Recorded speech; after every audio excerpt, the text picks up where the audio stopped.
talk to people with large amounts of money, pension funds, infrastructure funds, you basically find that what they want is one of two things, either price certainty or demand certainty.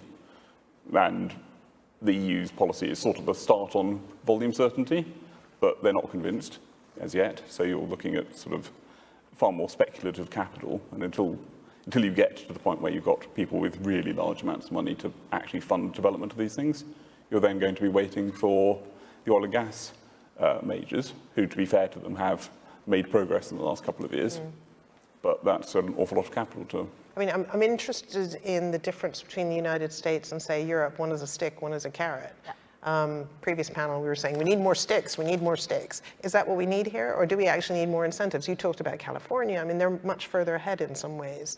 There's actually quite a lot of sticks in the US, but there's no sticks for aviation. Right. And that's, I think, one of the... For aviation, I mean, in the sense of sticks, in terms of hard targets, it would be very helpful.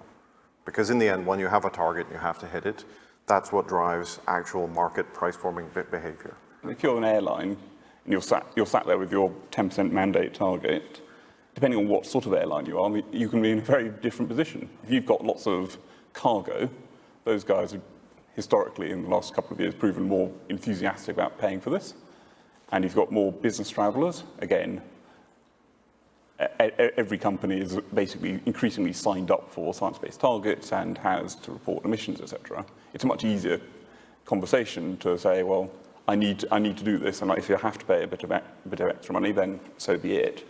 Versus if you're, I don't know, EasyJet or Ryanair, and you're trying to persuade holiday makers to go and spend an extra, I don't know, 20%, that's going to be quite hard. They're much more price elastic, and there's no absolute sort of burning requirement for them to do it. So it's not actually necessarily entirely fair to the airlines, and that's one of the problems they've got. Okay. Because they need to buy this stuff. But it is positive that we are seeing real demand on the part of the airlines. Yeah. It's not just about the government is setting targets and saying, thou shalt do this.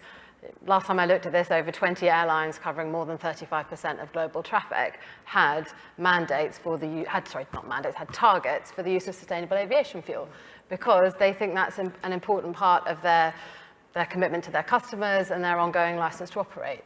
Should there be greater policy direction to look at the truly hard debate, to look at the resource that we have and decide where that resource will be allocated? And is it even possible? Or do you do that through incentives, as Robert said? I think someone needs to actually do the work and then publish a sort of authoritative study around what the right answer is. And that needs to think about costs, it needs to think about emissions across the different sectors to inform choices. But we're not in the Soviet bloc, last time I checked. You can't quite do this as a centrally planned economy. So I think, yeah, then you're down to how to create policy. But you can do it through taxation. Yeah, well, that's what I was going. I mean, that's not Soviet, that's just... No, but I'm just saying you can't sort of just formally allocate large chunks. But you do need a greater involvement. I think you need some education to start with and some facts. Right. For what it's worth, I mean, the EU has specified 1% target for 2030 from e-fuels.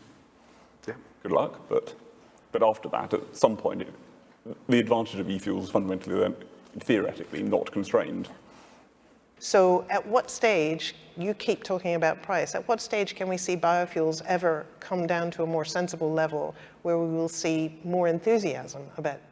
Let's just say it's 30%, the fuel is 30% of the price of a ticket, and say we're going to be double the current oil price. I mean, that's plus 30%. I mean, it's worth remembering the last 24 months, 18 months, airlines increase their prices by 20 to 30% on both sides of the Atlantic. Long before we're using biofuels. Exactly. Yeah. So the public can absorb large price increases.